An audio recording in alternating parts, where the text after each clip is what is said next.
A paralyzed CEO no one could survive working for, until he refused to leave. 1 year. 13 assistants walked away from a ruthless, paralyzed CEO no one could endure. But on a cold, rainy morning in New York, Marcus Reed, a single father with nothing left to lose, stepped through those gates anyway. He had no idea what he was walking into. And she had no idea he would be the one man who refused to leave. 13 assistants in less than a year. That was the number people whispered about when they talked about Evelyn Whitmore's house. Not in meetings, not in emails, never anywhere official. Just quiet conversations in office kitchens, in elevators that stopped between floors, in the break rooms of employment agencies where recruiters learned to lower their voices when her name came up. 13. Some lasted a week. One made it 3 days. And one, people remembered him, had walked out after 40 minutes, face pale, eyes wide, like he had seen something he couldn't explain. No one said Evelyn Whitmore was cruel. Not out loud. She was too powerful for that. They called her demanding. They called her precise. They called her not for everyone. But the truth lived in the numbers. And the numbers said no one stayed. It was a gray Tuesday morning in New York when Marcus Reed first heard that number. The rain had started before sunrise and hadn't stopped since. The kind of steady, soaking rain that turned sidewalks slick and made the city feel heavier than usual. Water ran down the sides of buildings, gathered in shallow pools along the curb, and soaked through anything that wasn't meant to last. Marcus stood outside the wrought iron gate, one hand gripping the strap of his worn backpack, the other holding his phone just close enough to shield it from the rain. The address matched. Of course it did. He looked up anyway. The house wasn't really a house. It was something else entirely. A structure of pale stone and tall glass windows rising 3 stories above the street, set back just enough to create distance. Not just physical distance, something quieter than that. A sense that the world inside didn't belong to the one outside, the kind of place people didn't just walk into, the kind of place people like him didn't belong. Marcus shifted his weight, feeling the damp seep through his shoes. His jacket was already soaked through, clinging to his shoulders, heavy with rainwater. A bus roared past behind him, sending a wave of water across the street that splashed against the curb. He didn't move. For a moment, he just stood there, looking at the gate, letting the rain hit his face. 13 assistants. He could still hear the recruiter's voice from the day before. Careful, measured, like she was choosing every word so it wouldn't sound like a warning. "We've placed 13 candidates in this role over the past 11 months, she had said, her fingers tapping lightly against a folder on her desk. None of them are still employed there. Marcus had asked why. She hadn't answered directly, just glanced down at the file, then back at him, her expression softening in a way that made him feel like he already knew the answer.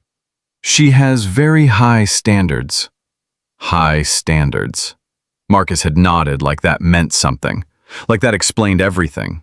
Because what else was he supposed to do? Say no? Turn around and walk out? Go back to the apartment in the Bronx where the rent notice had been slid under the door the night before?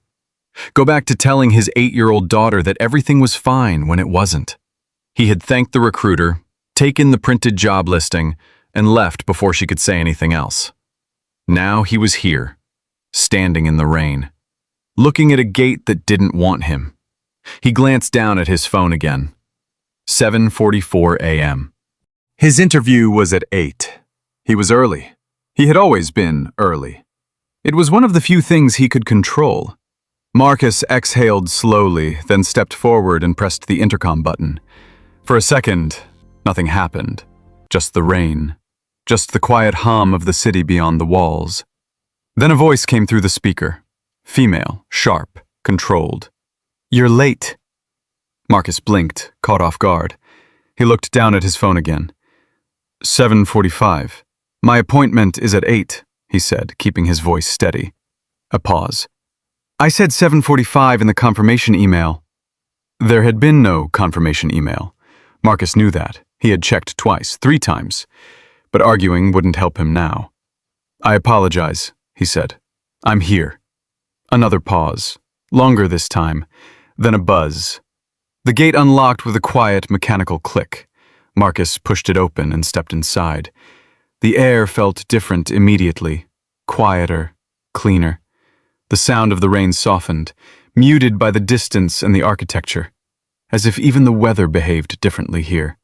He followed the stone path toward the front door, his shoes leaving faint, wet prints behind him. The door opened before he could knock. A woman in her late 50s stood there, posture straight, expression neutral but not unkind. Her gray hair was pulled back neatly, and her eyes flicked over Marcus quickly, taking him in, measuring, deciding. "You must be Mr. Reed," she said. "Yes, ma'am. I'm Laura," she replied. "Come in." Marcus stepped inside. The warmth hit him first, then the silence. Not the kind of silence that felt peaceful, the kind that felt watched. The foyer was wide and open, polished floors reflecting the soft light from above. Everything was in its place. Everything looked expensive in a way that didn't need to announce itself. Laura gestured toward a corner near the door. "Your jacket," she said. Marcus slipped it off, careful not to drip too much water onto the floor, and placed it where she indicated. "Follow me." He did. They moved through a long hallway that opened into a large office space that took up most of the ground floor. Floor-to-ceiling windows looked out onto the street, but the glass was thick enough that the city felt distant, like it belonged to someone else. And there, behind a wide desk that looked like it had been carved from a single piece of wood, sat Evelyn Whitmore. Marcus had seen pictures, corporate profiles, articles, awards. None of them had prepared him for this. It wasn't the wheelchair. He had known about that. It was the way she held herself. Perfectly straight. Perfectly still. Like any movement had to be intentional. Like control was the only thing keeping everything else in place. Her dark hair was pulled back neatly. Her expression was neutral, but not in a soft way. In a deliberate way. Like she had practiced it. Her eyes lifted to him, and just like that the room felt smaller. "You're wet," she said. "It's raining. I can see that." Her gaze dropped briefly to the faint watermarks on the floor, then returned to his face. "Sit." Marcus sat. She picked up a sheet of paper from her desk, his resume, and glanced at it with a kind of disinterest that felt worse than criticism. "This is ordinary," she said. He didn't respond. "Administrative work, logistics, property management assistant." She set the paper down. "Nothing exceptional." Marcus nodded once. "I understand." Her eyes narrowed slightly, like she had expected something else, a defense, an explanation. "You have a child," she said. "Yes." "That wasn't disclosed." "It wasn't asked." Another pause. "Children create complications," she said. "Emergencies, distractions. I don't tolerate either." Marcus met her gaze. "My daughter is 8, he said calmly. "She has aftercare. My mother lives nearby. I've arranged coverage." "You prepared for this conversation." "I prepared for the job." Something flickered in her expression, brief, almost invisible, then gone. "The last 13 people who sat where you're sitting were more qualified than you," she said. "I know. And yet you're here." Marcus didn't look away. "I need the work." Silence. For a moment, the only sound in the room was the soft tapping of rain against the windows. Evelyn leaned back slightly in her chair, studying him. Marcus felt it. The weight of her attention. The quiet calculation behind it. Like she was trying to figure out where he would break. "Most people tell me they're passionate about this kind of role," she said. "I'm not," Marcus replied. Another flicker. This one lasted a second longer. "Good," she said. "Passion is unreliable." She set the resume aside. "I'll give you 1 day." Marcus blinked. "1 day," she repeated. "You won't last longer than that. But I'm curious." Curious. like he was an experiment. Marcus nodded once. Understood. She gestured toward a desk positioned several feet away from hers. Start now. Marcus stood, walked to the desk, and set his bag down. The chair creaked softly as he pulled it out and sat. His hands rested on the surface for a moment, steady. Behind him, the rain kept falling. Inside, the silence settled around him again. 13 assistants. None of them stayed. Marcus exhaled slowly and opened the laptop in front of him. He didn't know how long he would last. He didn't know what was coming next. All he knew was this. He wasn't here because he believed he could survive her. He was here because walking away wasn't an option. And somewhere deep beneath the tension in the room, beneath the quiet and the pressure and the weight of Evelyn Whitmore's gaze, something had already begun to shift. He just didn't know it yet. And neither did she. The rain hadn't stopped. By the time Marcus stepped outside that night, 11 hours after he had walked through the gate, the sky had turned a darker shade of gray. Streetlights reflected off the wet pavement, stretching thin lines of gold across the sidewalk. Cars passed in slow, careful motions, tires slicing through shallow puddles with a low, steady hiss. Marcus stood under the edge of the stone awning for a moment, letting the cool air hit his face. He didn't move right away. It wasn't exhaustion, not exactly. It was something heavier than that.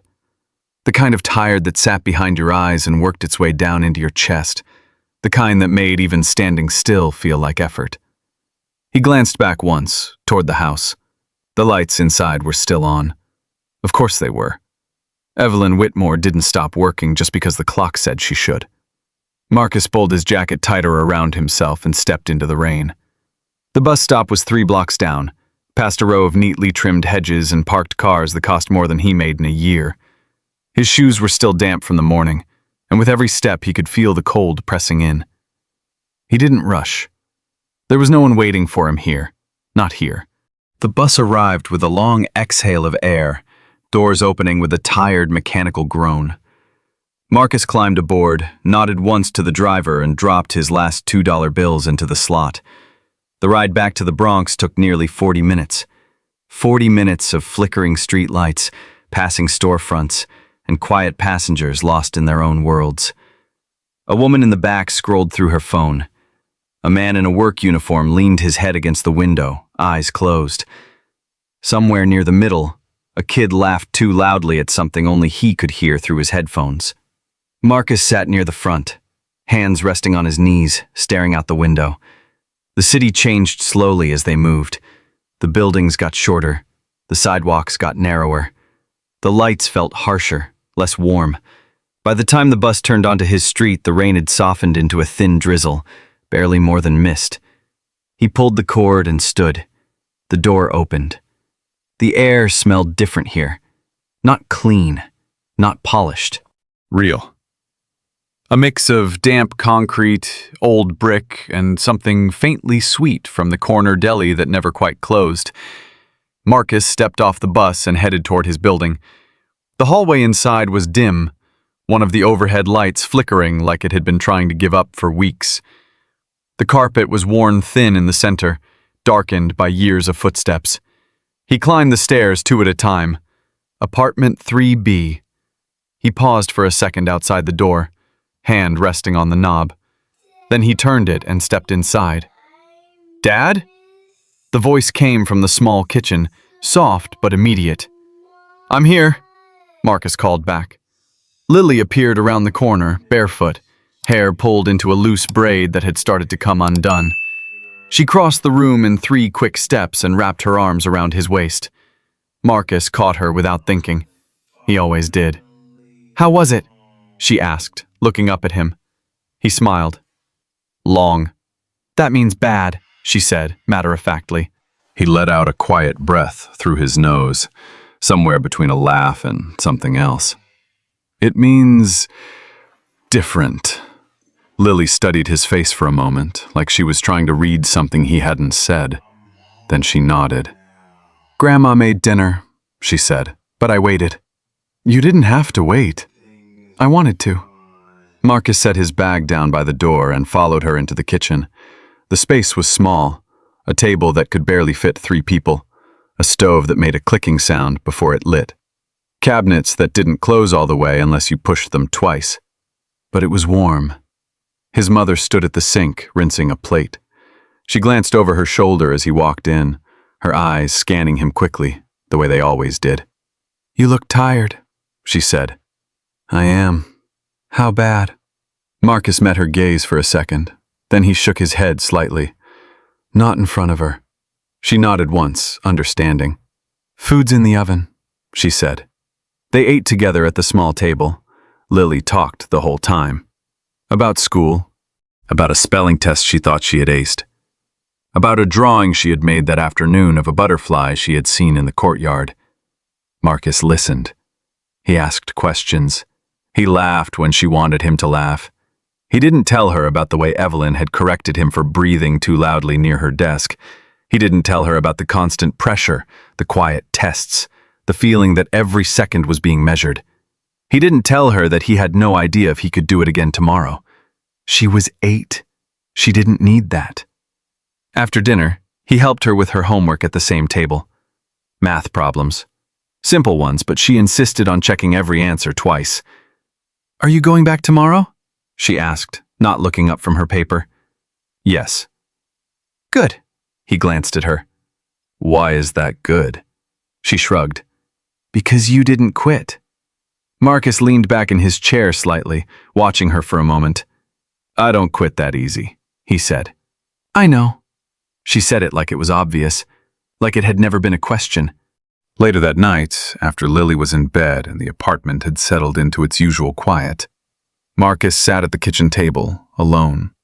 A single lamp cast a soft yellow light across the surface, leaving the corners of the room in shadow. He had a notebook open in front of him. Inside, he had started writing things down. Not because anyone had told him to, because he needed to. The way Evelyn organized her schedule, the way she preferred information delivered, the things she hadn't said but clearly expected him to know. The mistakes he had made, the ones he couldn't afford to make again. He flipped the page and wrote, "Don't assume anything." Then beneath it, "Ask once, not twice." Then, "Watch everything." He paused, pen hovering over the paper, then added one more line. "Stay." He stared at that word for a long moment. Stay. It sounded simple. It wasn't. Marcus closed the notebook and leaned back in his chair.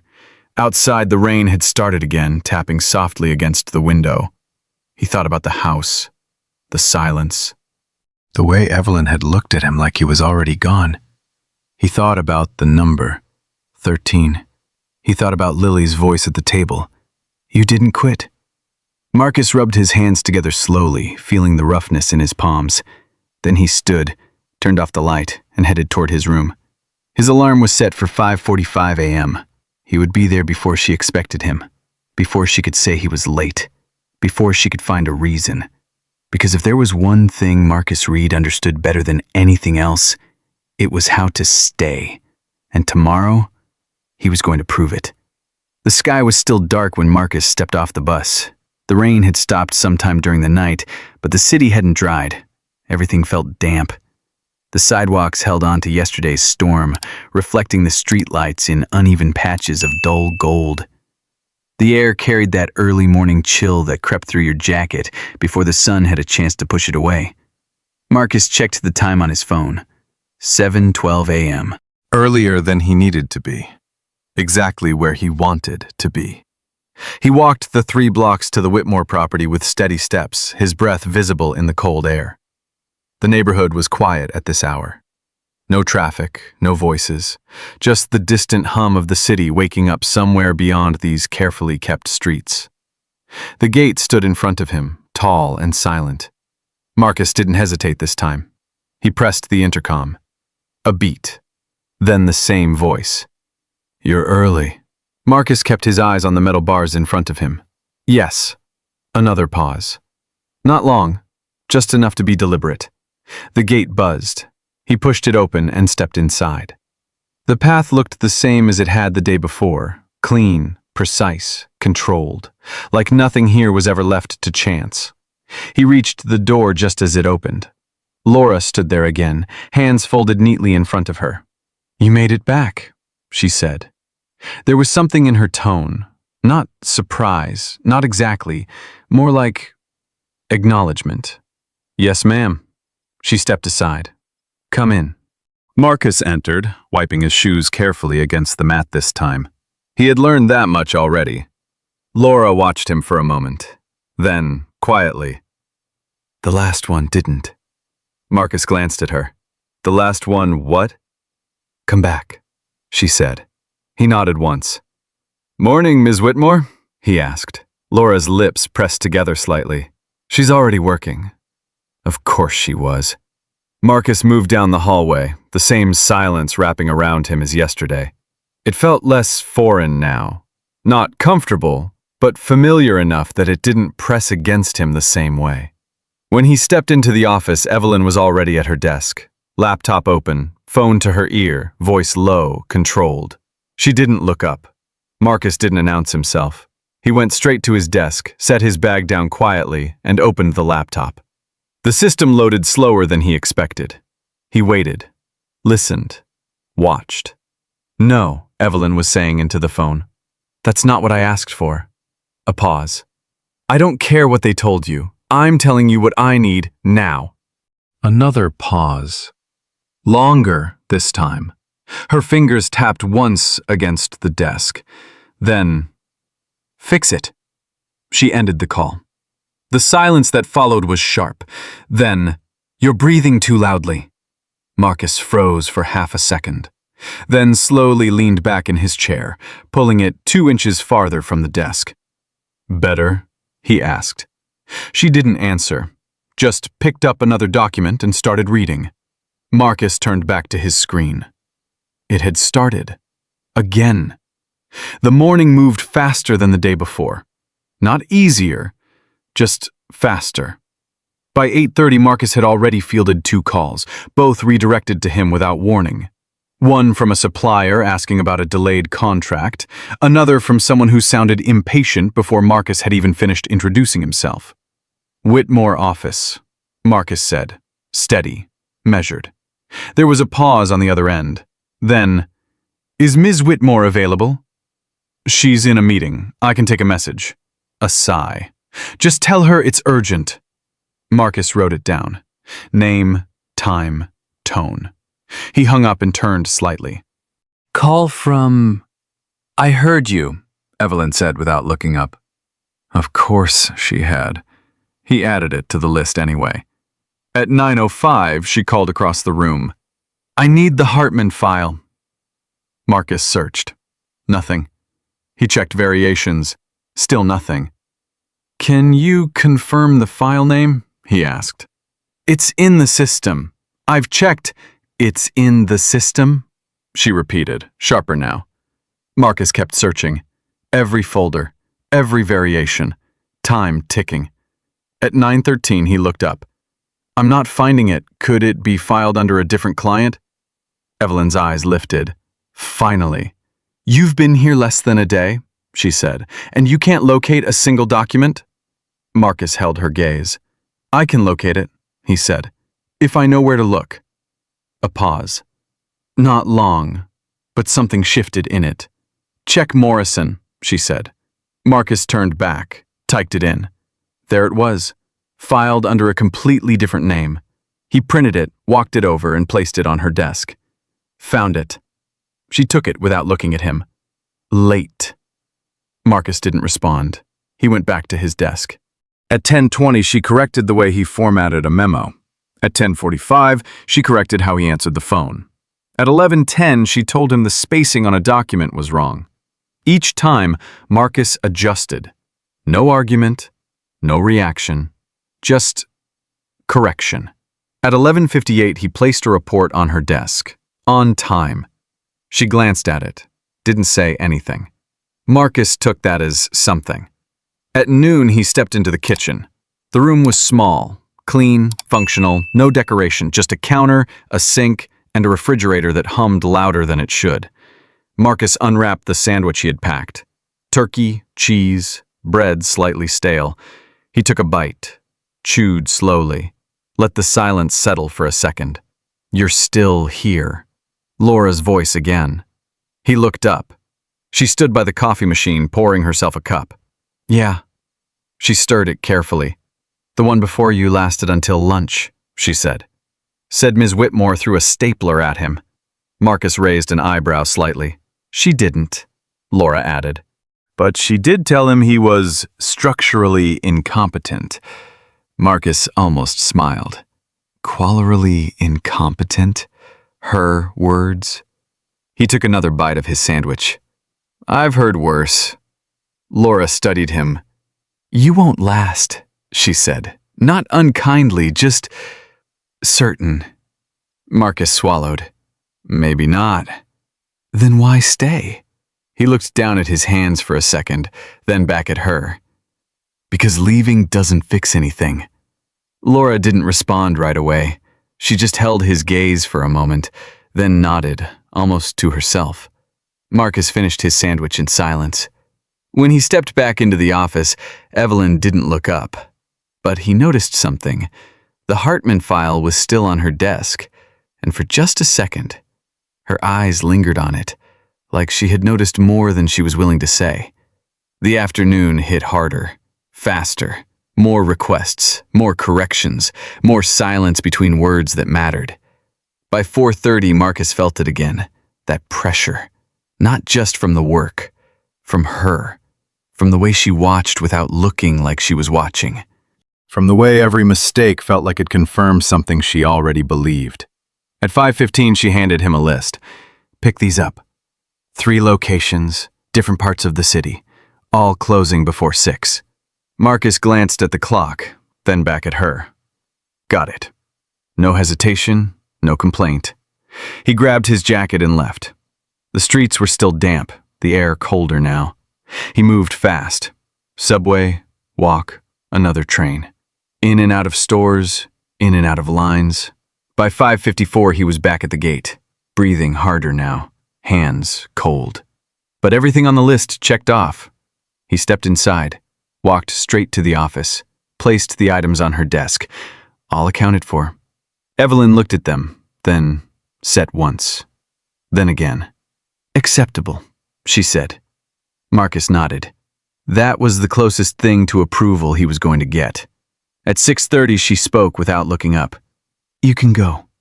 Marcus packed his bag, checked his desk, turned to leave. "Mr. Reed." He stopped. "Yes?" A pause, longer than usual. "Tomorrow, 7:30. I'll be here at 7:15. Another pause. Then, "I know." Marcus stepped out into the evening air. The city felt different tonight.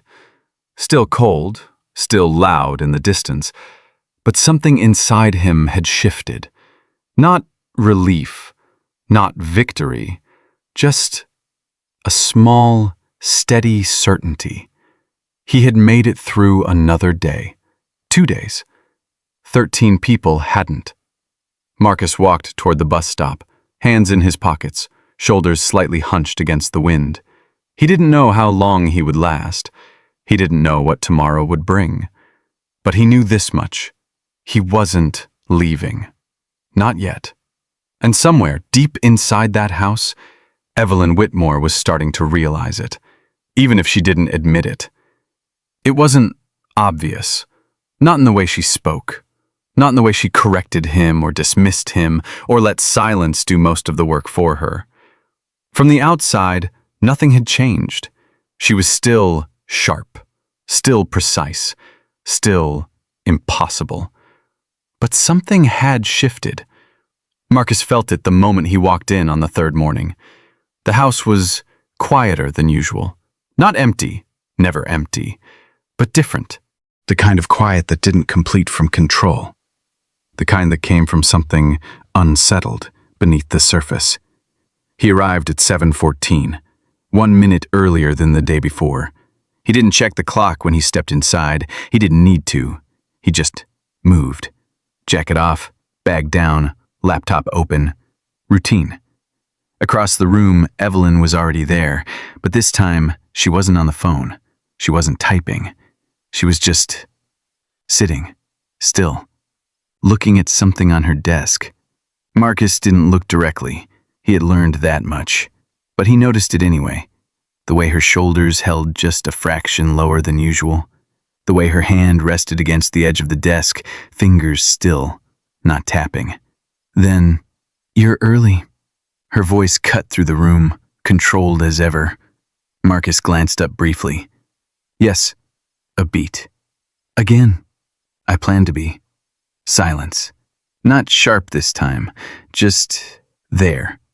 Evelyn picked up a file, flipped it open, and the moment passed like it hadn't existed, or like she wanted it to. The morning unfolded faster than the last. No easing in, no gradual build. By 8:10, Marcus was juggling 3 overlapping requests. A rescheduled call with the legal team in Chicago, a delivery that had arrived without warning, and a series of emails flagged urgent that somehow all required immediate attention. He worked through them without pause. No wasted movement. No hesitation. At 9, Evelyn called his name. "Read." He stood and crossed the room. "Yes." She slid a document toward him. "Review this." He took it. 3 pages. Contract language. Dense. Technical. "How long?" he asked. 10 minutes. Marcus nodded and stepped back. He didn't sit. He stood at his desk, scanning quickly, eyes moving across the lines, picking out structure, intent, inconsistencies. At 9:09, he returned. "There's a clause in Section 3, he said. "It contradicts the timeline in Section 5. If both stand, it creates a gap." Evelyn looked up. Really looked this time. "Explain." Marcus pointed. "This section implies delivery within 30 days. This one allows for 45. If something goes wrong between those windows, liability shifts." A pause. Then, Evelyn leaned forward slightly, reading. Another pause. Longer. She tapped the page once. "You're right." 2 words. Flat. But real. Marcus nodded once. "I'll flag it for revision." "Do that." He turned to go. "Read." He stopped. "Yes." Another pause. Then, "Good." It was quiet, almost swallowed by the room, but it landed. Marcus didn't react. He just nodded and returned to his desk. Something had cracked. Small, barely visible, but there. By mid-morning, the pressure shifted. Not less, just different. The corrections still came. The expectations didn't change, but there was less edge, less of that deliberate push to break him. At 11:20, the phone rang again. Marcus answered. Whitmore office. A man's voice on the other end, older, controlled. "I need to speak with Evelyn. She's unavailable at the moment. May I ask who's calling?" A pause. Then, "Daniel Hayes." Marcus wrote the name down. "I'll let her know." "No," the voice said. "You'll transfer me." Marcus didn't move. "She's not taking calls right now." Another pause. Longer. Then a shift in tone. Subtle, but there. "Tell her I called," the man said. "She'll understand." The line clicked. Marcus stared at the phone for a second, then turned. "Call from Daniel Hayes," he said. Evelyn didn't look up immediately, but when she did, something changed. Not visibly. Not in a way most people would catch, but Marcus saw it. The stillness. The same kind he had noticed that morning. "Put it through next time," she said. Her voice was steady, but quieter. Marcus nodded. "Yes, ma'am." He wrote the name down again. Daniel Hayes. Something about it stayed with him. At noon, he stepped into the kitchen.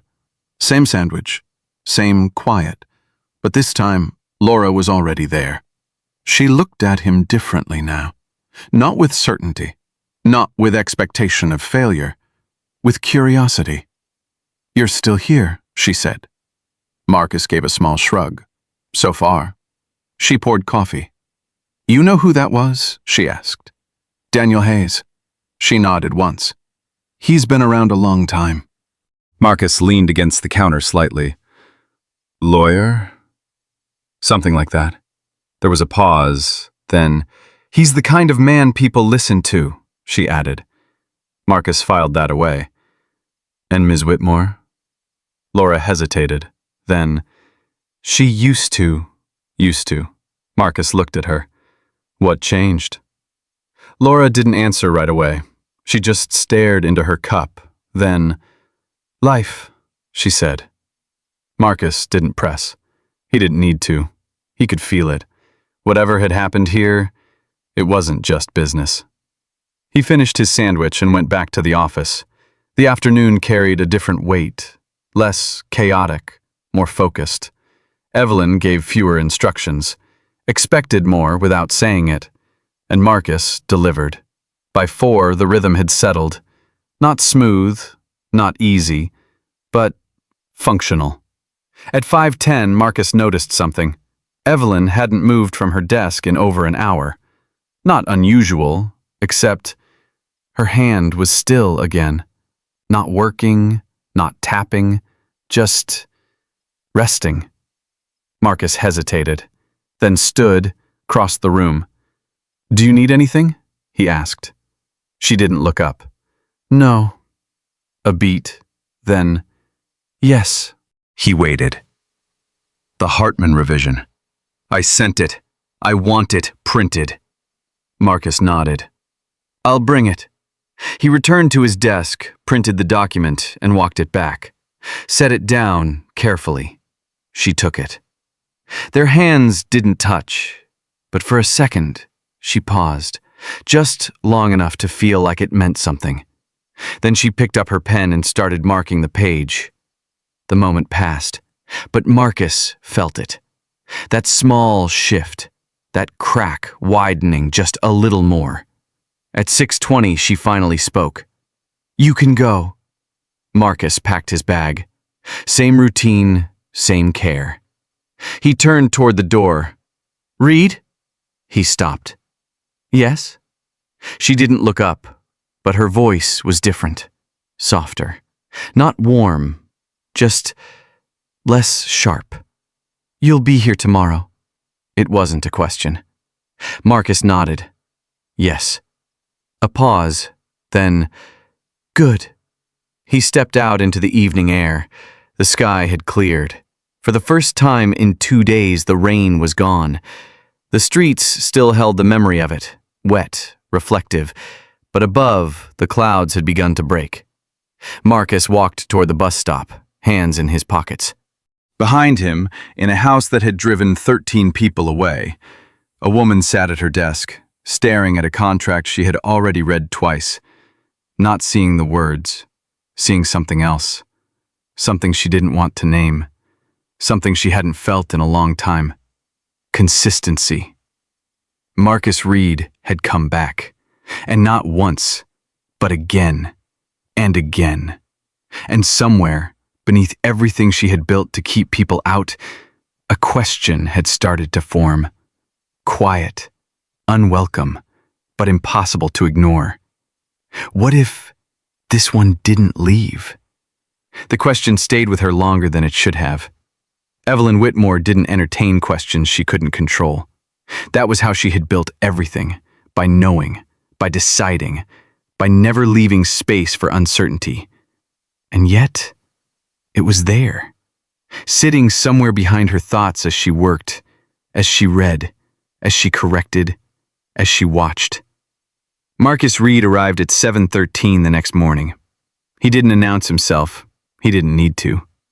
By now, his presence had a rhythm to it, predictable, measured, quiet. He moved through the routine like he had been doing it for months instead of days. Jacket, desk, laptop. No wasted motion. Across the room, Evelyn glanced up just long enough to register him, then went back to her screen. But the glance lingered a fraction longer than before. The morning unfolded with the same pressure as always. Emails, calls, documents that needed to be perfect the first time. At 8:40, a delivery arrived early. At 9:10, a call ran longer than expected. At 9:35, a calendar conflict forced Marcus to reschedule 3 meetings in under 10 minutes while keeping everyone satisfied. It wasn't smooth, but it worked. And that was the difference. By mid-morning, Evelyn had corrected him 4 times. The tone of an email, the formatting of a document, the way he phrased a response. Each time Marcus adjusted. No hesitation, no defensiveness, just correction. At 10:50, something small happened. Small enough that most people wouldn't notice, but not here. Not in this room. Marcus stood from his desk and crossed toward the side hallway. Evelyn didn't look up, but she noticed. He disappeared for less than a minute. When he came back, he didn't say anything. He just went back to work.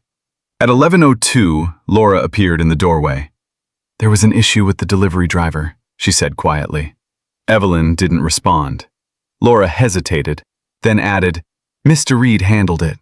That got her attention. Evelyn looked up. "What issue?" Laura glanced toward Marcus. He slipped on the front steps, dropped one of the boxes, twisted his ankle. A pause. Evelyn's eyes shifted, just slightly. "And?"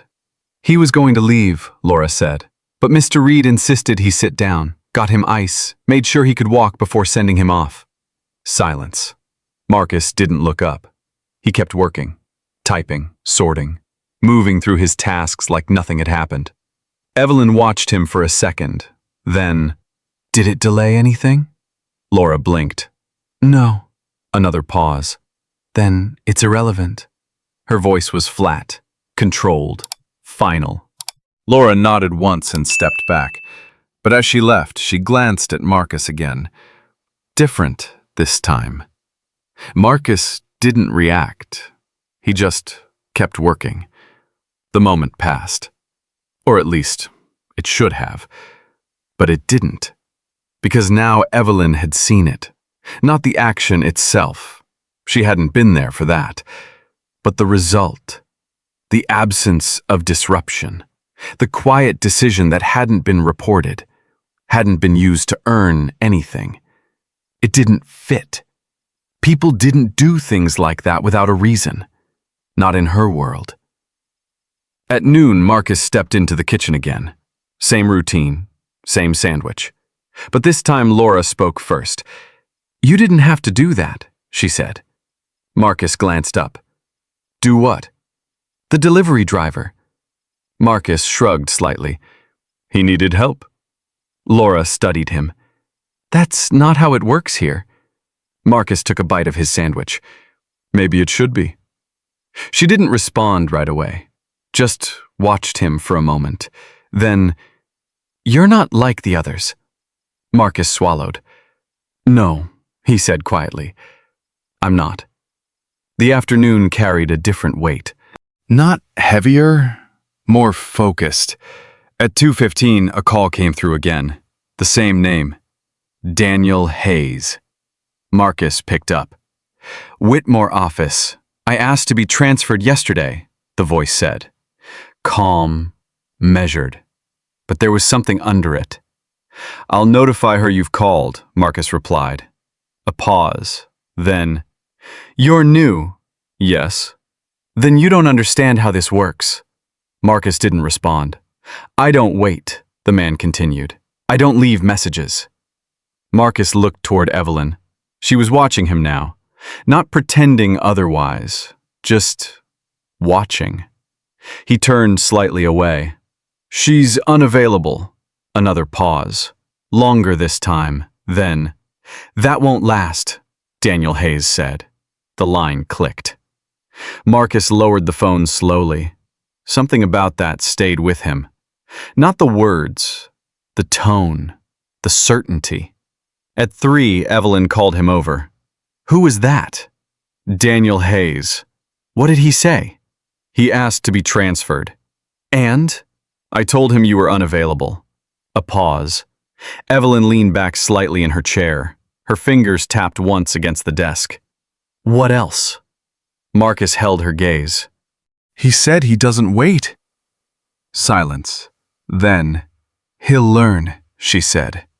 But there was something in her voice now. Not fear. Not quite, but close to something that mattered. Marcus nodded and stepped back. The rest of the afternoon passed without incident. No mistakes, no delays. At 5:40, Marcus was finishing up a summary when he noticed something again.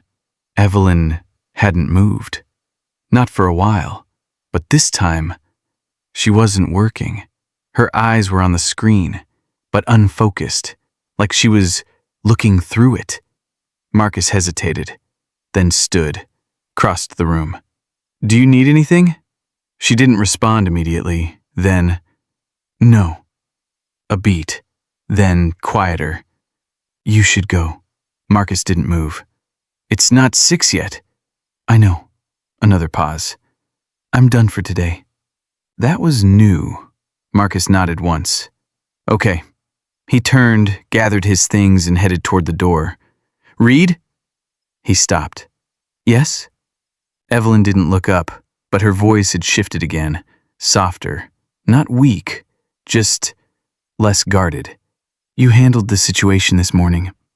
Marcus blinked once. "The delivery?" "Yes." A pause. "Then, that's not your responsibility." Marcus considered that, then said simply, he needed help. Silence. Longer this time. Then, "You can go." Marcus stepped out into the evening air. The sky was clear again.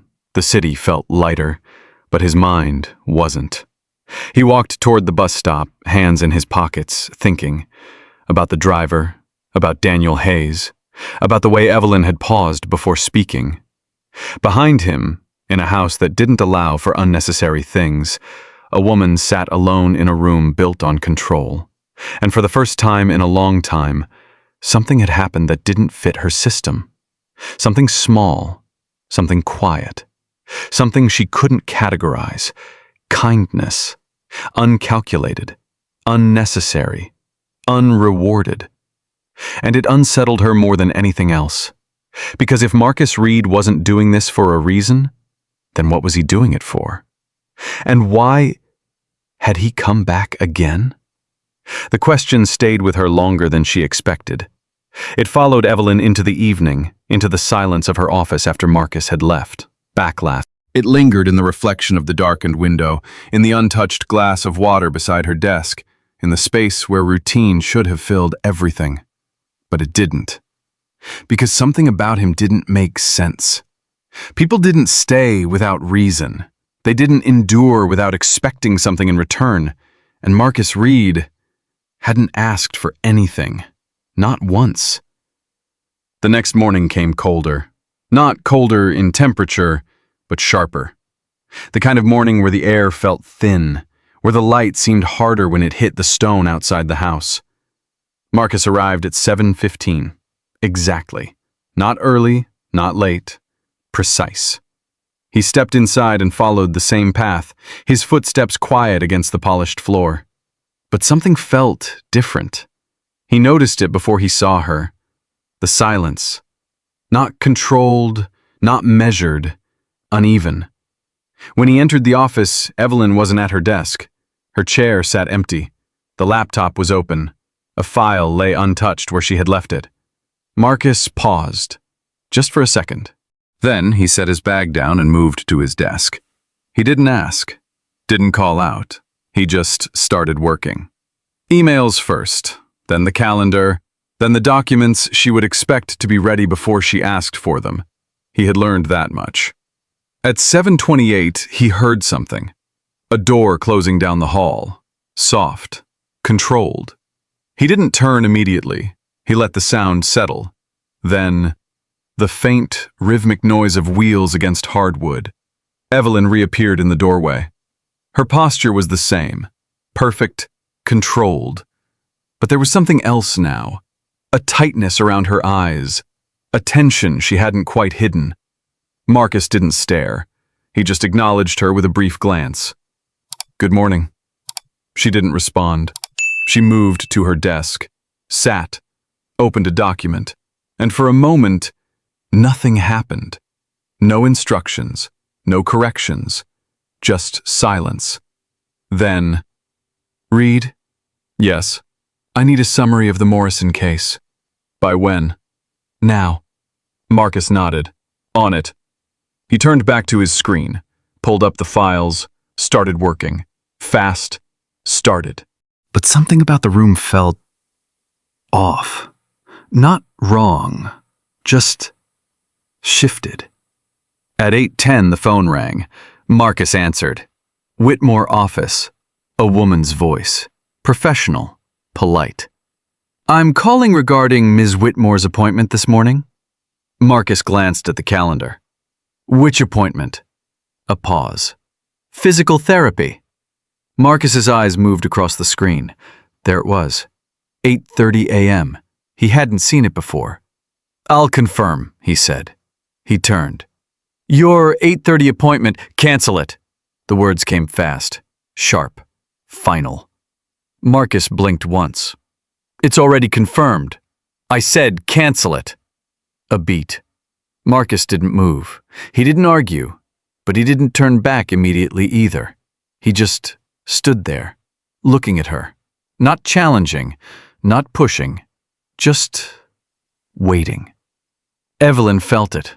That pause, that stillness. She looked up. What? Marcus kept his voice even. Is there a reason? The room went quiet.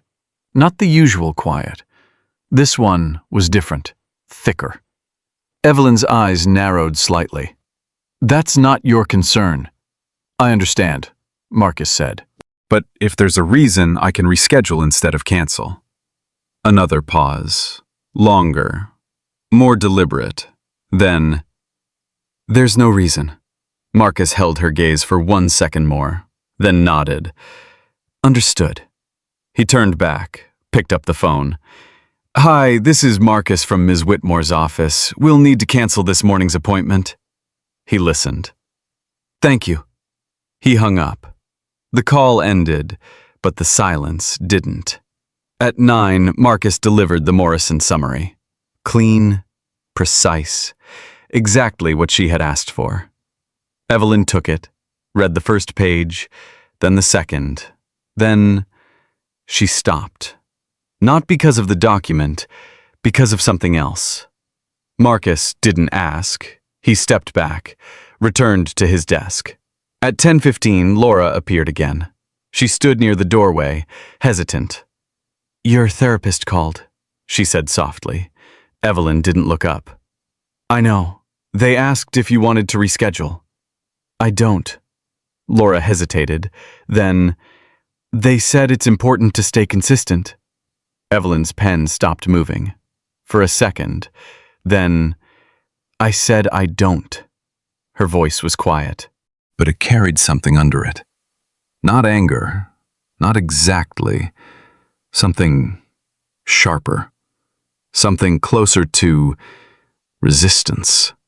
Laura nodded, stepped back, left. Marcus kept working, but he heard it. Not the words, the tone. He had heard it before. Different people, different places, same feeling. The kind that came when something mattered more than someone wanted it to. At noon, Marcus stepped into the kitchen. He didn't feel hungry, but he ate anyway. Routine mattered. Laura joined him again. She canceled? She asked quietly. Marcus nodded. Laura sighed. She does that sometimes. Marcus took a sip of water. Why? Laura leaned against the counter. For a moment she didn't answer. Then, because it hurts. Marcus looked at her. Not physically, she added quickly. Not just that. A pause. She used to go every session, Laura said. Did everything they asked. Pushed harder than anyone expected. Marcus listened. Then one day, she didn't. What changed? Laura shook her head slightly. I don't know. Marcus did. Or at least, he had a guess. At 1:30, Marcus returned to the office. The air felt heavier now. More contained. Evelyn hadn't moved much. Still at her desk, still working. But something about her posture had changed. Less rigid, more held, like she was holding something in place. At 2:45, she spoke, without looking up. "You think you understand people?" It wasn't a question. Marcus looked up. "I try to." "You don't." A beat. "People are predictable," she continued. "They want something. Always." Marcus considered that, then, "Most do." Her eyes lifted. "And you don't?" Marcus met her gaze. "No." Silence. Sharp. Testing. Evelyn leaned back slightly. "That's not possible." Marcus shrugged once. "I already have what I need." Her eyes narrowed. "Which is?" He didn't hesitate. "My daughter." The words landed. Simple, uncomplicated, true. And for a moment, Evelyn didn't have a response. She looked at him. Really looked. Not evaluating, not measuring, just looking. Then she looked away, back to her screen, back to control. But something had shifted, again. At 5, the office fell quiet. Not tense, not sharp, just still. Marcus finished his last task, clouded his laptop, packed his bag. "Read." He turned. "Yes?" Evelyn didn't look at him, but her voice had changed. Not softer, just less certain. "You'll be here tomorrow." It wasn't a question, but it wasn't a command either. Marcus nodded. "Yes." A pause, then, 7:15. "I'll be here." He stepped out into the evening. The air was colder now, the sky darker, but the city felt alive again. Marcus walked toward the bus stop, hands in his pockets. Behind him, inside that quiet, controlled space, Evelyn Whitmore sat alone, her hands resting on the desk. Still, unmoving.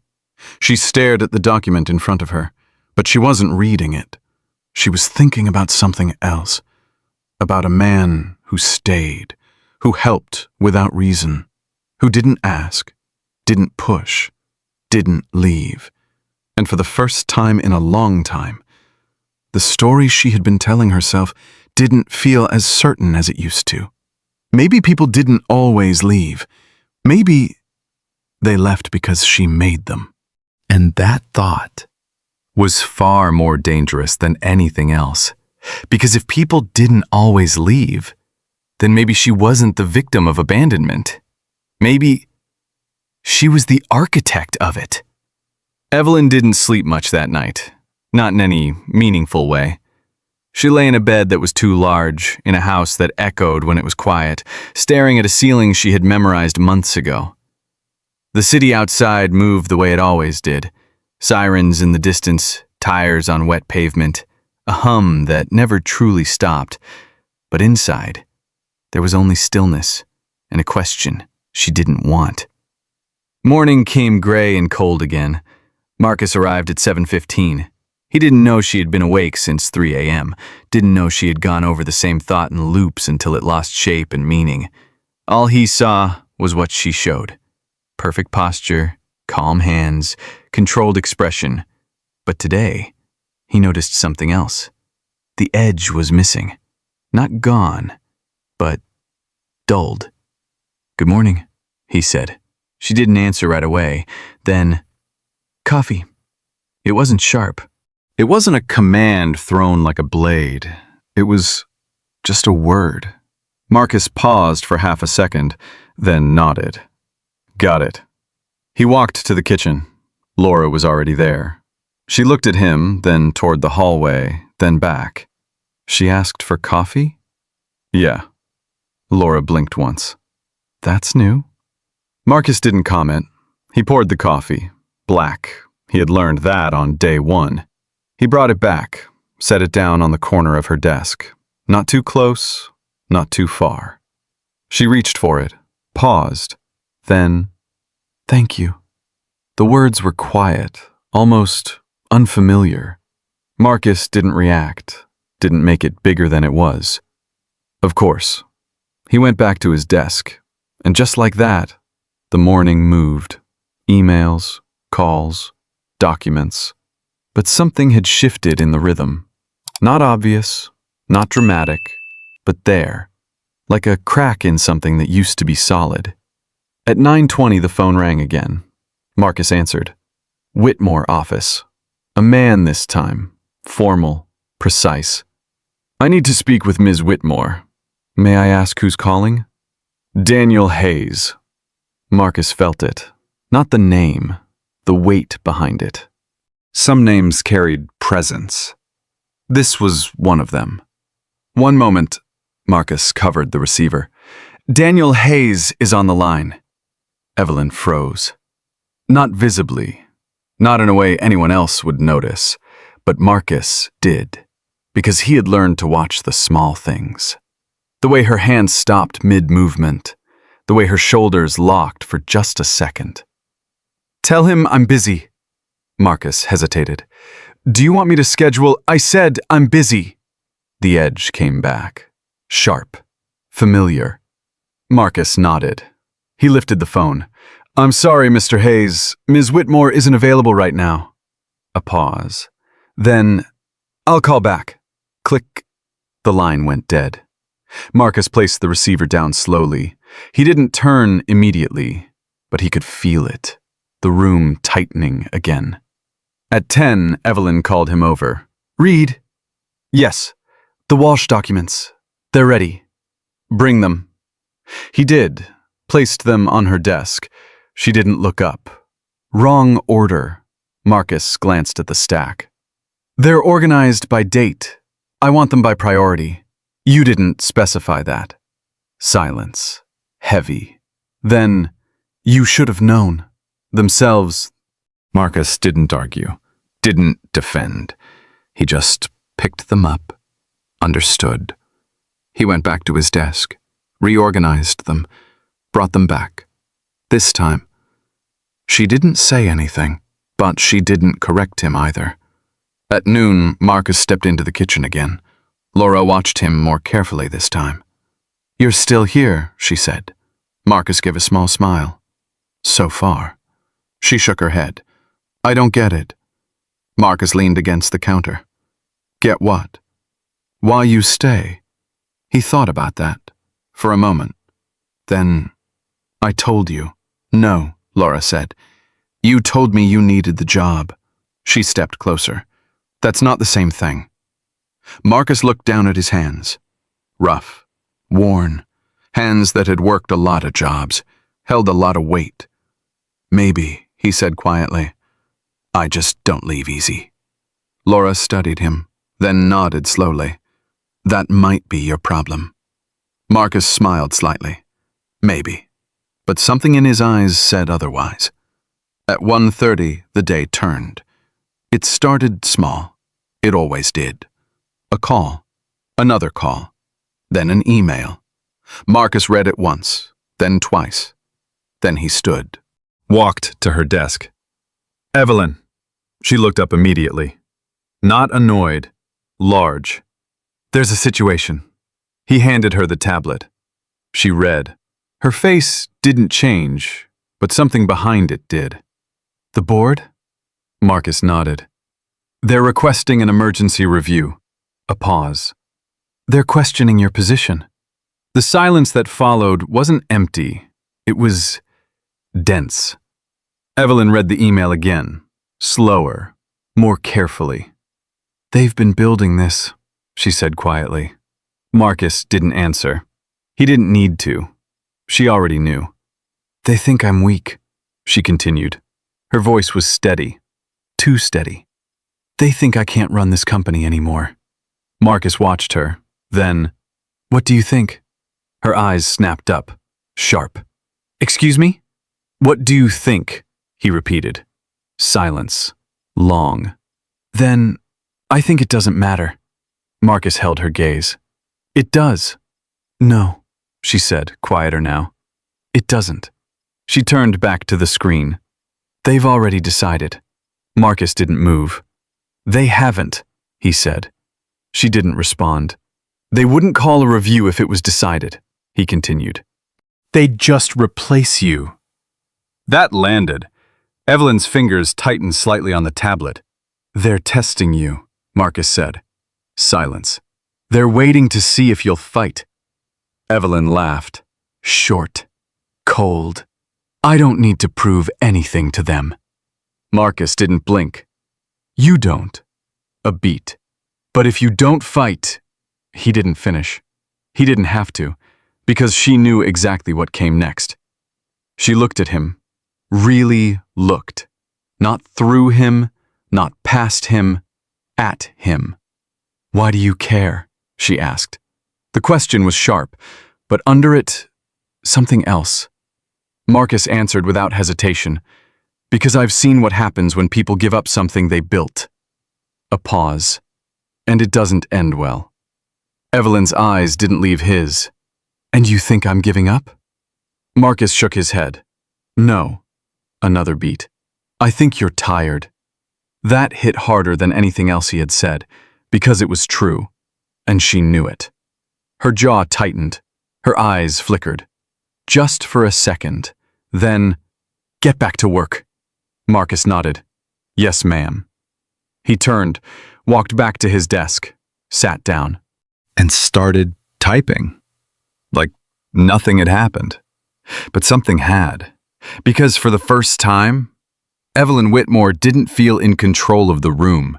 Not completely. Not entirely. And that was new. She looked down at the email again, then at Marcus, then back at the screen. And somewhere in that quiet, controlled space, a different kind of decision started forming. Not about the board, not about the company. Something else. Something smaller and far more dangerous. What if, for once, she didn't push someone away?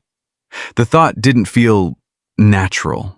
It didn't fit inside the structure she had built for herself. For over a year, everything in Evelyn Whitmore's life had followed one rule: control the distance, or be hurt by it.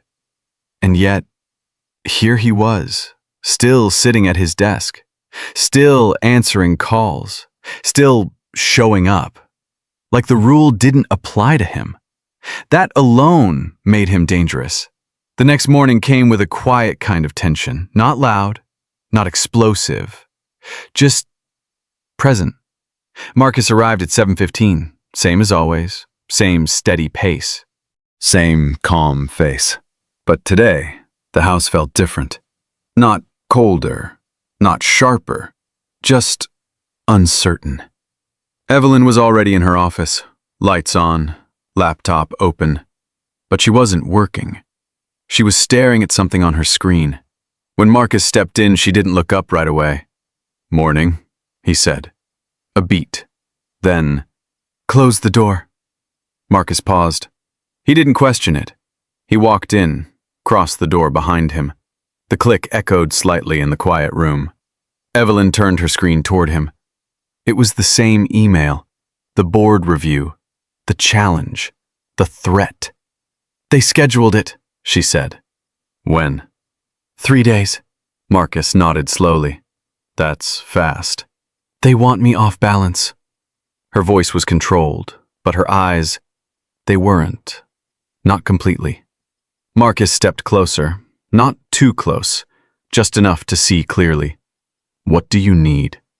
The question hung in the air. Evelyn blinked, once, like she hadn't expected it. "What? What do you need?" he repeated. Silence. Because no one had asked her that in a long time. Not like that. Not without agenda. Not without expectation. She turned her gaze back to the screen. "I don't need anything." Marcus didn't move. "Yes, you do." Her jaw tightened. "I said you need time," he said calmly. "Clarity. And a plan." She looked at him. Really looked. And something flickered there. Not anger. Not yet. Something closer to resistance. "Don't tell me what I need." "I'm not telling you," Marcus said. I'm offering. A pause. That word, offering, not demanding, not fixing, just there. Evelyn looked away, back to the email, back to control. But it wasn't the same control anymore. At 8, they started working, not as employer and assistant, not exactly. Something closer. Marcus gathered every document tied to the board, every report, every number, every decision Evelyn had made in the last year. He worked fast, precise. Hung.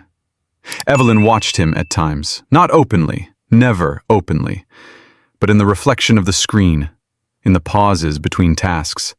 She watched how he moved, how he didn't hesitate, didn't panic, didn't ask for constant direction. He just handled things. At 10:30, she broke the silence. "You've done this before." Marcus didn't look up. "Something like it." "Where?" "A smaller company." "What happened?" He paused for a second, then kept typing. "They replaced the owner." Evelyn's eyes narrowed slightly. "Why?" He stopped fighting. That landed. Hard. Evelyn leaned back slightly. Her chair creaked softly. "And you think that's what I'm doing?" Marcus finally looked up. "I think you're close to it." The air in the room shifted. Sharp. Tense. But not explosive. Not yet. Evelyn's voice dropped. "Be careful, Reed." "I am." He held her gaze. "I'm also honest." Silence. Long. Then, "Get back to work." Marcus nodded. "Yes, ma'am." He turned back. But the words stayed in the room. They didn't disappear. At noon, something unexpected happened. Laura walked in. With 2 plates. Not 1. 2. She placed one on Evelyn's desk, then one on Marcus's. Evelyn noticed. Her eyes flicked to the second plate, then to Marcus, then back to Laura. "What is this?" Laura smiled slightly. "Lunch. I didn't ask for—" "I know." Laura's voice was calm. "But you need to eat." Evelyn's expression hardened. "I'm busy." Marcus spoke quietly. "You can eat while working." Evelyn turned to him. "Sharp, but not as sharp as before. I didn't ask for your input." Marcus didn't react. "I know." A pause. Then, "You still need to eat." The room went still. Because he hadn't pushed. He hadn't argued. He had just said it. Like it was obvious. Like it mattered. Evelyn looked at the plate, then at him, then back at the screen. For a moment, nothing. Then, she picked up the fork, took one bite, and kept working. Marcus did the same. Across the room, not looking at her, not acknowledging it, but aware. Very aware. Because something had just happened. Something small, but real. At 2, the tension returned. Stronger this time. Another email. Another message. Marcus read it, then stood, walked to her desk. "They've added a legal advisor to the review." Evelyn didn't need to ask who. She already knew.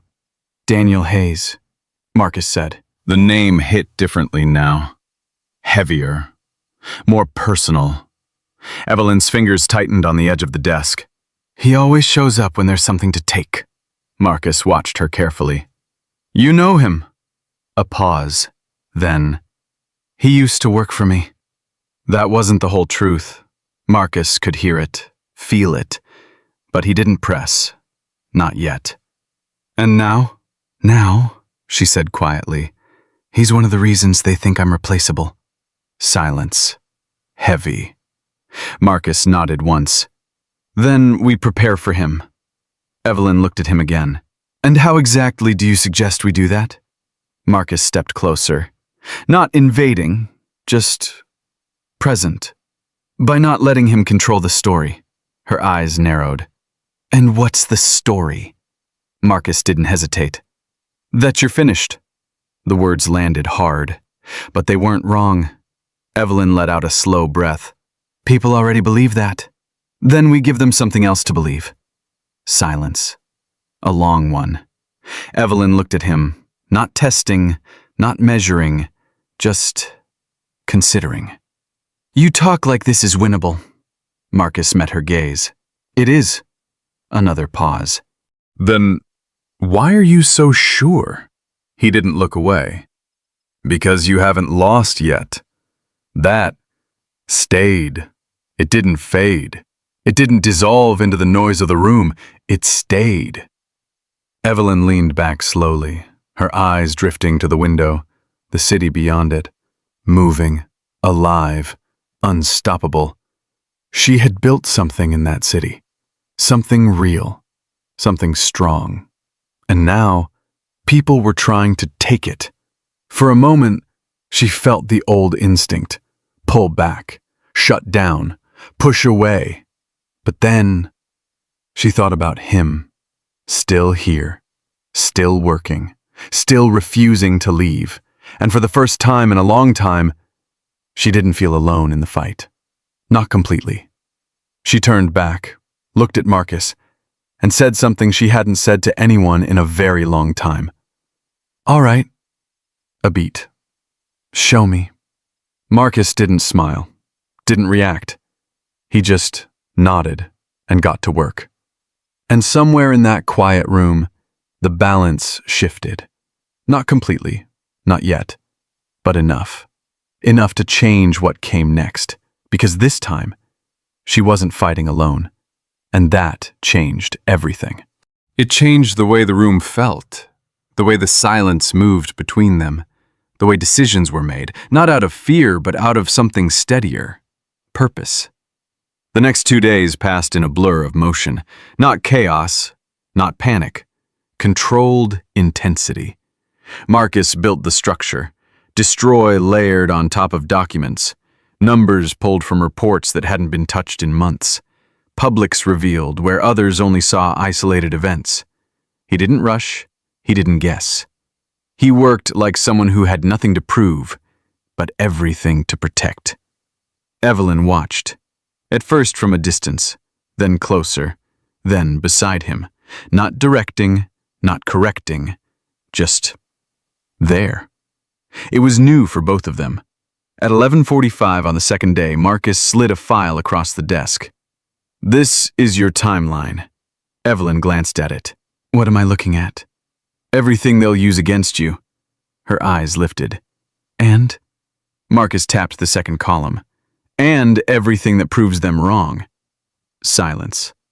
She read, slower than usual, more carefully. Because this wasn't just work anymore. This was her. Her decisions. Her failures. Her recovery. All laid out, clean, unavoidable. You included the Walsh delay, she said quietly. Marcus nodded. They will. Her jaw tightened. That was a mistake. Yes. He didn't soften it, didn't protect her from it. But it wasn't the whole story, he added. He pointed again. You corrected it, faster than anyone else in your position would have. Evelyn stared at the page. Her fingers hovered over the paper, like she wasn't sure whether to accept it or tear it apart. At 2 p.m., the call came again. Marcus answered. Same voice, same calm tone. Daniel Hayes. Marcus didn't hesitate this time. One moment. He covered the receiver. He's calling again. Evelyn didn't flinch. Not like before. Not as much. Put him through. Marcus handed her the phone. She took it. Held it. For a second. She didn't speak. Then, Daniel. Her voice was different now. Controlled. But not cold. Measured. Calculated. Marcus didn't listen. He turned away. Gave her the space. But the room still carried the conversation. Even in silence, fragments slipped through. You don't get to decide that. No, you don't. I built this. A pause. Long. Then, 3 days. Another pause. And then, good. She hung up. Slowly set the phone down. Her hand stayed there for a moment. Still. Marcus stepped closer. What did he say? Evelyn exhaled. Not sharply, not dramatically, just let it out. He thinks I won't show up ready. Marcus nodded once. He's wrong. Evelyn looked at him. There was something in her eyes now. Not fear. Not quite. Something sharper, more alive. He's not completely wrong, she said quietly. Marcus didn't respond immediately. Because this mattered. More than anything else so far. You've been surviving, he said. A beat. Not fighting. Silence. Evelyn didn't look away. And now? She asked. Marcus held her gaze. Now you decide which one you are. The words landed. Not like a challenge, not like pressure, just truth. Evelyn turned, wheeled toward the window. The city stretched out in front of her. Glass, steel, movement. Everything she had once conquered. Everything she had built her name on. And for the first time in months, it didn't feel like something she had lost. It felt like something she might still claim. At 5:30, Marcus packed his bag. Same routine, same calm. But as he turned to leave, Reed, he stopped, turned back. Yes? Evelyn didn't face him. She was still looking at the city, her reflection faint in the glass. What happens if I lose? The question was quiet, but it carried everything. Marcus didn't answer right away. He stepped closer. Not too close, just enough. You won't. That's not an answer. No, he said. It's not. A pause, then, if you lose, you start again. Evelyn let out a short breath, almost a laugh. You make that sound simple. It's not, Marcus said. Another beat. But it's possible. Silence. Then, go home. Marcus nodded. I'll see you in the morning. He left. The door closed behind him, and Evelyn Whitmore stayed where she was, looking out at a city that didn't stop for anyone. Not for fear. Not for failure. Not for anything. She stayed there long after the lights inside the office dimmed, long after the house fell quiet again. Because something inside her had shifted. Not healed, not fixed, but moving. And that was enough. Until the next morning. The morning everything changed. The boardroom was colder than the house, not in temperature, in energy. Glass walls, long table, polished surfaces. People who didn't smile unless it served a purpose. Evelyn entered first, Marcus behind her. Not as an assistant today, not exactly. More like presence, support, proof. The board members watched her, measured, calculated, waiting. Daniel Hayes sat near the far end, calm, confident, like he already knew how this would end. Evelyn didn't look at him, not yet. She moved to her seat, positioned herself, adjusted nothing, because everything was already set. Marcus took a place along the sidewall, quiet, observing, ready. The chairman cleared his throat. Shall we begin? Evelyn nodded. Yes. And just like that, it started. The questions came fast, sharp, precise. They went after her decisions, her delays, her perceived weaknesses, everything Marcus had prepared her for, everything they thought would break her. But it didn't. Because this time, she wasn't reacting. She was answering. Each point met with clarity. Each accusation met with context. Each doubt met with proof. Marcus watched, didn't interfere, didn't need to, because she was doing it, really doing it. Halfway through, Daniel spoke, finally. His voice calm, controlled.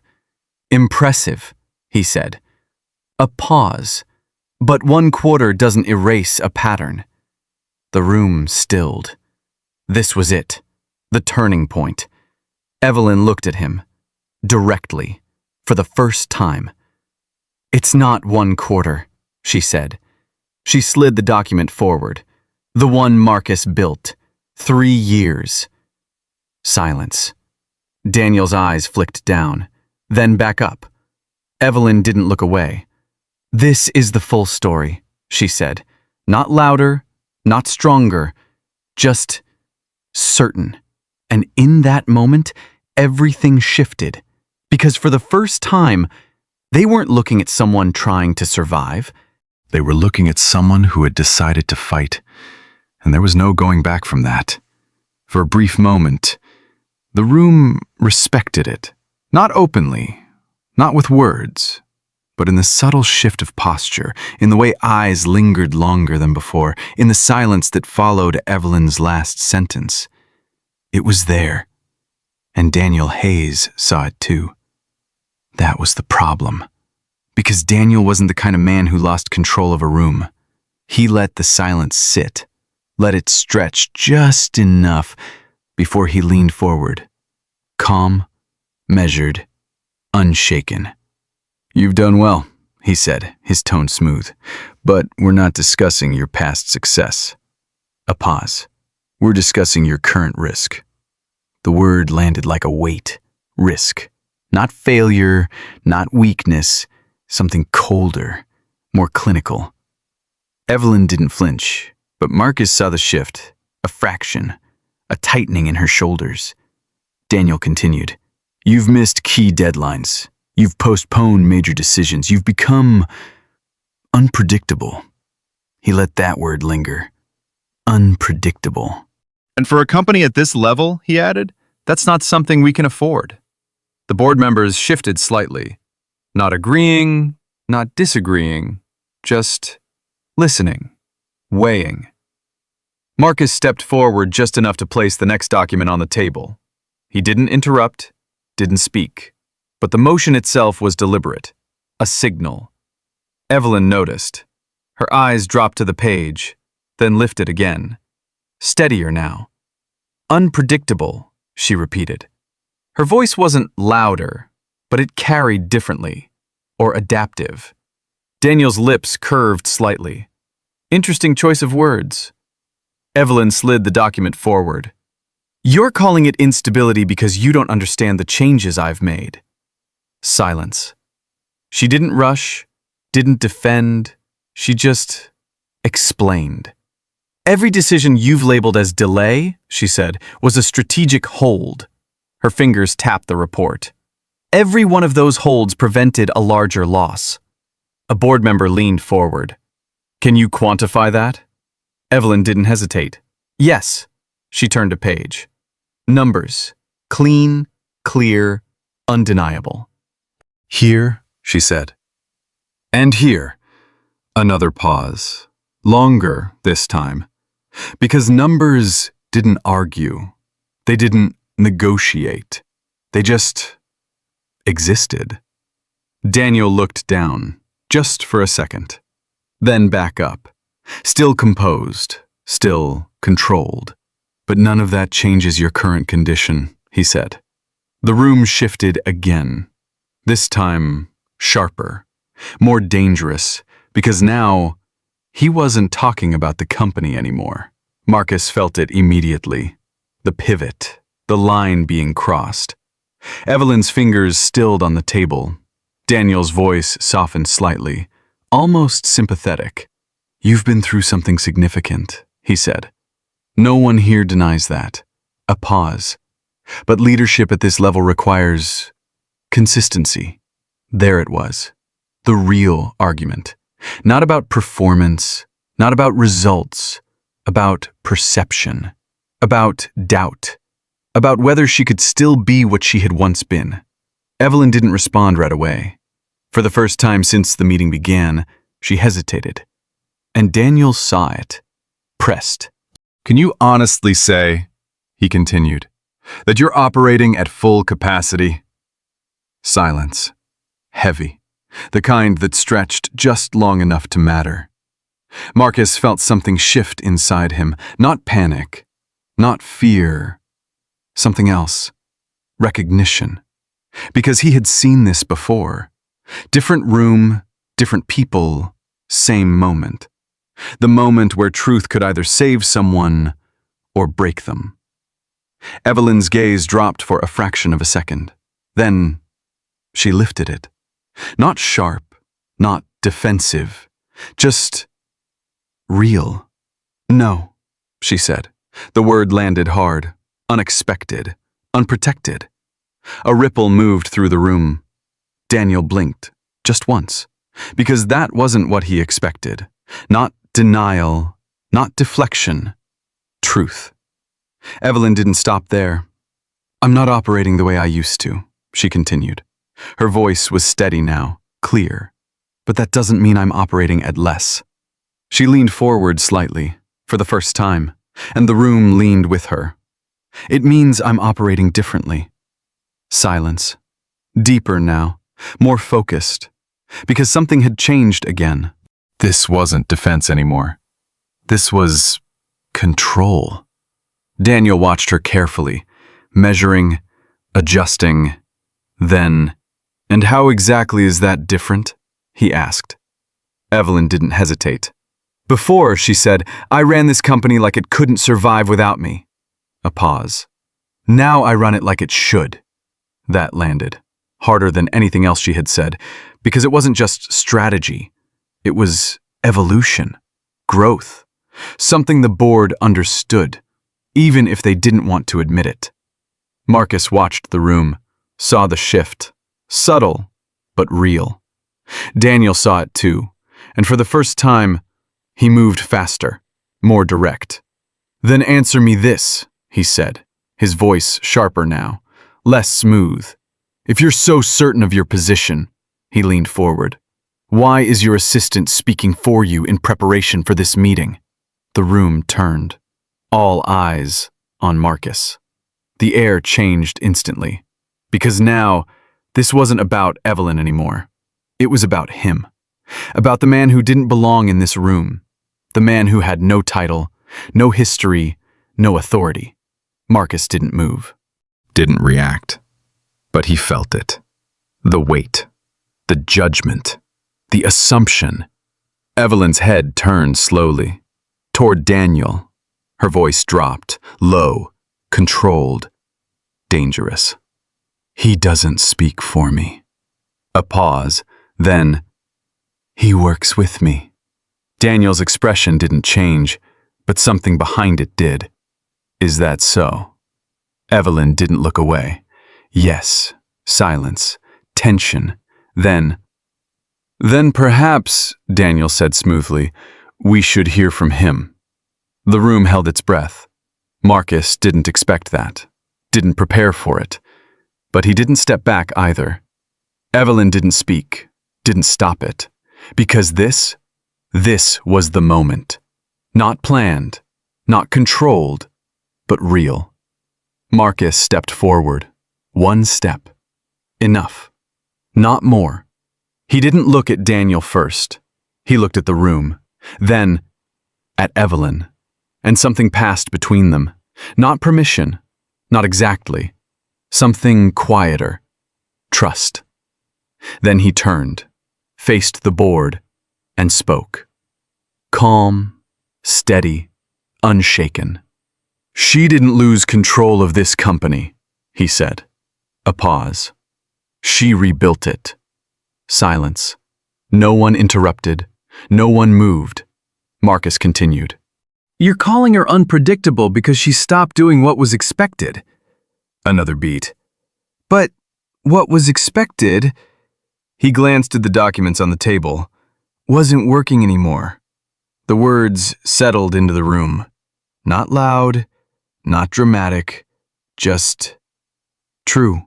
And the only reason you're questioning her now, he looked at Daniel, directly, is because she changed faster than you did. Silence. Complete, total. The kind that only happens when something hits exactly where it should. Marcus stepped back. Just one step. Enough to return to where he belonged. But the room didn't move. Because something had just happened. Something no one had planned. And no one could ignore. For the first time, they weren't just looking at Evelyn Whitmore. They were seeing the man who stood beside her. The one they had underestimated.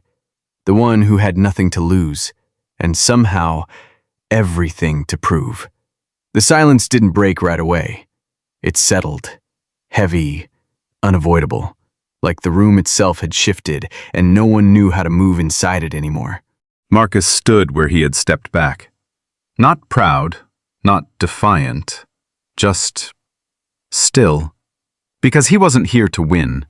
He was here because he stayed. And that was different. At the head of the table, the chairman cleared his throat. Soft. Careful. "Thank you," he said, though it wasn't clear who he was thanking. Marcus didn't respond. Evelyn didn't move. But something in the room had changed. The way eyes shifted, the way bodies leaned, the way doubt wasn't as certain as it had been 10 minutes ago. Daniel Hayes leaned back slowly. His expression hadn't cracked, not visibly, but his eyes, they weren't as relaxed anymore. "You speak well," he said, his voice even. "For someone outside this level of operation." It wasn't praise. It was dismissal, wrapped clean, measured, designed to put Marcus back where he belonged, or where Daniel believed he belonged. Marcus didn't react, didn't defend, didn't rise to it. He just nodded once and said nothing, which somehow made it worse, because there was nothing to push against. Daniel shifted his attention back to Evelyn. "Impressive support," he said. "But this isn't about loyalty." A pause. "It's about sustainability." The word echoed, but it didn't land the same way anymore, because now the room had context. The chairman looked down at the documents again, turned a page, then another. Slow, careful. He wasn't just scanning anymore. He was reading. Actually reading. A board member on the right leaned forward. "Can we go back to page 4? Evelyn didn't answer. She simply reached forward, turned the page for him. The movement was small, but it carried something else now. Confidence. Not forced, not performed, earned. The board member tapped the page.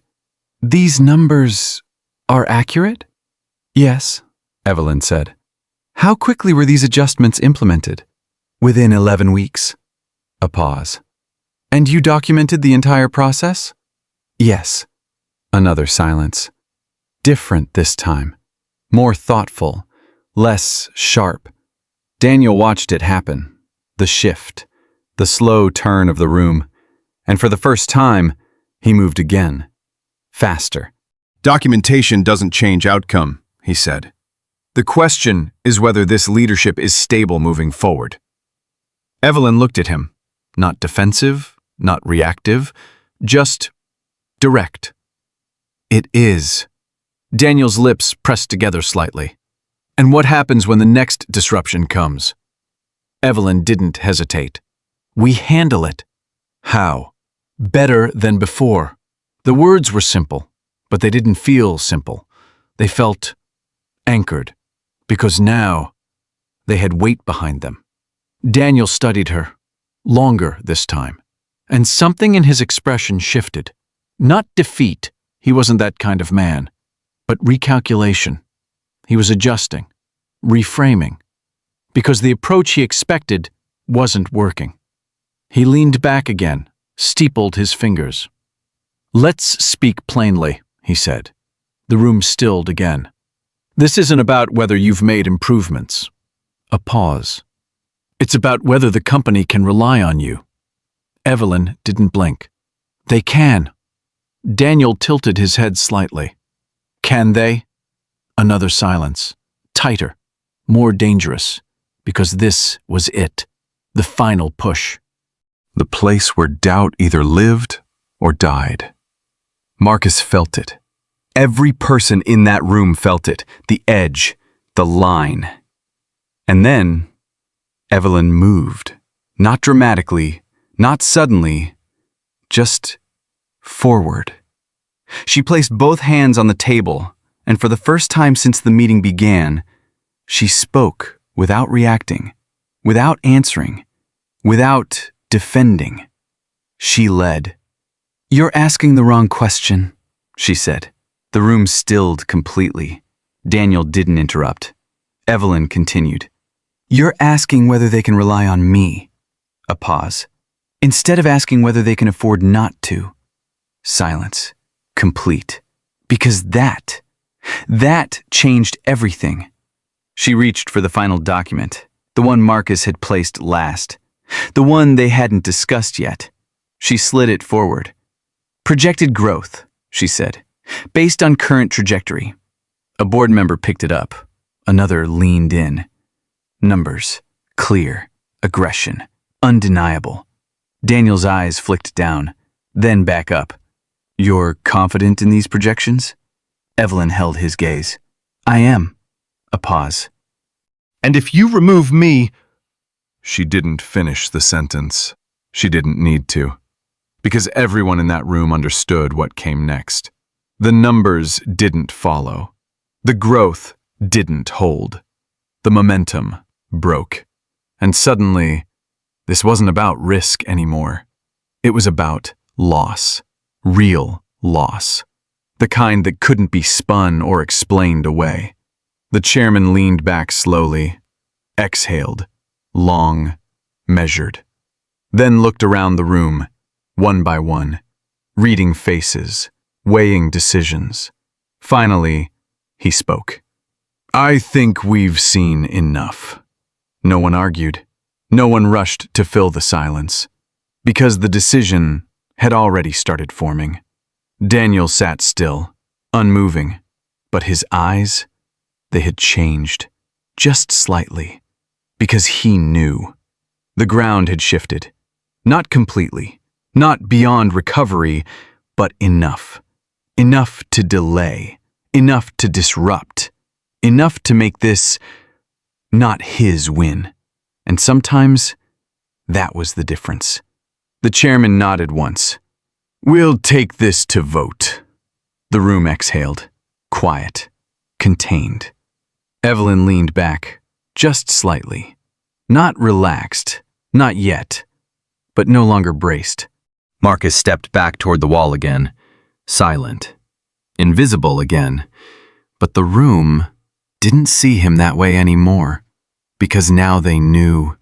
The man they had dismissed was the reason she didn't break, the reason she didn't fold, the reason this meeting didn't end the way they expected. And that changed things, more than anyone wanted to admit. The chairman stood. "Results will be delivered by end of day." Chairs shifted, papers gathered. The room began to move again, but slower, more thoughtful. Daniel stood last. He looked at Evelyn, then at Marcus, and for a moment, something unspoken passed. Not respect, not quite, but recognition. Then he turned, walked out. The room emptied, one by one, until it was just the two of them, and the silence. Evelyn didn't speak immediately. She stared at the table, at the documents, at the space where everything had just happened. Marcus didn't move, didn't interrupt, didn't fill it. Finally, she exhaled, long, real, and said quietly, "That was different." Marcus nodded. "Yes." A pause. Then, "You didn't leave." It wasn't a question. Marcus looked at her. "No." Another silence, softer now, less sharp, less defensive. Evelyn leaned back in her chair, her eyes drifting toward the window, the city still moving, unchanged, unstoppable. But something inside her had changed, and this time it wasn't breaking, it was building. And that realization didn't come all at once. It came quietly, in the hours after the meeting, in the way Evelyn didn't rush back into control, in the way she let the silence exist without trying to crush it. They returned to the house just before sunset. The sky over Manhattan was streaked with orange and gray, the kind of winter light that never quite warms anything, but still tries. Marcus followed her in. Same hallway, same floors, same echo.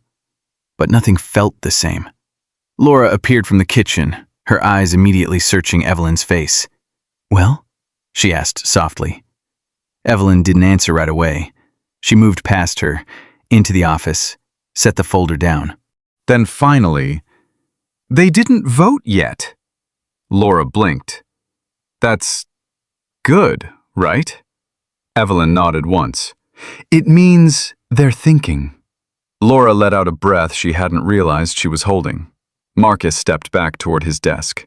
The day wasn't over, even if the meeting was. Even if something inside that room had shifted. Life didn't stop for moments like that. Work didn't pause. And neither did he. At 6:12 p.m., the call came. Marcus saw the number. Bookline. He picked up immediately. Whitmore office. A pause. Then, "The vote is in." Marcus's eyes moved across the room. Evelyn didn't turn, didn't react. She just sat there, waiting. "Go ahead," Marcus said. He listened, didn't speak, didn't interrupt, just listened. Then, "Understood." He hung up. The room went still. Laura stood frozen in the doorway. Evelyn didn't move. Not yet. Marcus walked toward her, each step measured, deliberate, until he stood just within her line of sight. "They voted," he said. A pause. "And?" He didn't soften it, didn't stretch it out. He just said it. "You stay." Silence. Not explosive, not loud, just still. Because for a second, Evelyn didn't believe it. Not fully. Not completely. "They... what?" Laura whispered. Marcus nodded once. Motion denied. Laura covered her mouth, a small, broken sound escaping her. Evelyn leaned back slowly in her chair, her eyes drifting, not to Marcus, not to Laura, but to the window. The same city, the same skyline, but it didn't feel like something she had lost anymore. It felt like something she had held on to, against everything, against everyone, against herself. She let out a breath, long, real, and for the first time in months, it didn't feel like survival. It felt like release. Laura stepped forward. "You did it!" Evelyn shook her head slightly. "No." She turned, looked at Marcus, and for once, she didn't hide it, didn't deflect, didn't protect herself behind control. He did. Marcus shifted, uncomfortable. "Not really." "Yes," she said quietly. A pause. "Then I would have walked into that room ready to lose." The words sat there, unprotected, honest. "But you didn't," Marcus said. "No," she replied, "because you didn't let me." Silence. Soft. Different now. Not defensive. Not sharp. Just real. Laura wiped her eyes quickly. "I'm going to pretend I didn't hear any of this," she muttered, turning back toward the kitchen. The room quieted again. Just the two of them. Evelyn looked at Marcus for a long moment. Not evaluating, not measuring, just seeing. "You could have left," she said. "I could have," he agreed. "Everyone else did." A beat. "Why didn't you?" Marcus thought about it. Not quickly, not with a simple answer. He looked down at his hands, then back at her. "Because I know what it feels like when people stop staying." The words landed softer than anything he had said before, but they carried more weight. Evelyn didn't respond right away. She looked at him, then away, then back again. And something in her face shifted. Not fixed, not healed, but open. "You have a daughter," she said. Marcus nodded. "Lily." A pause. "She still believes you've got everything figured out?" A small smile crossed his face. "Yeah." Another pause. Evelyn leaned back slightly. She shouldn't have to be wrong about that. Marcus let out a quiet breath. She won't be. Silence, but not empty. This one felt full, like something had settled into place. Not perfect, not complete, but enough. Evelyn glanced at the clock, then back at him. "Tomorrow," she said. Marcus raised an eyebrow slightly. "What about it?" Her lips pressed together. "Then, I want you here." A pause. "That's not new." "No," she said, "it isn't." Another beat. "But this time, it's not just for the job." The words hung there, uncertain, unpolished, but real. Marcus didn't rush to answer, didn't fill it with something safe. He just nodded. "I'll be here." Evelyn looked at him a second longer, then turned back to her desk, picked up the folder, opened it. Like everything was normal again, like nothing had changed. But everything had. The next morning came with sunlight, clear, sharp, different. Marcus arrived at 7:15, same as always. He stepped inside, but this time, Laura smiled at him. Not surprised, not cautious, just smiled. "Morning," she said. "Morning." He walked into the office. Evelyn was already there, coffee in hand, reviewing a document. She didn't look up immediately, but when she didn't look through him. She looked at him. "Read, yes."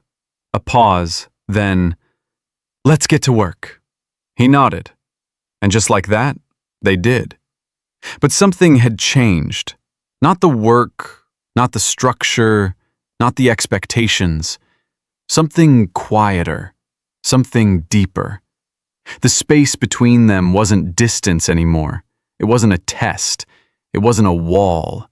It was connection, built slowly, through pressure, through resistance, through staying. And outside, the city kept moving.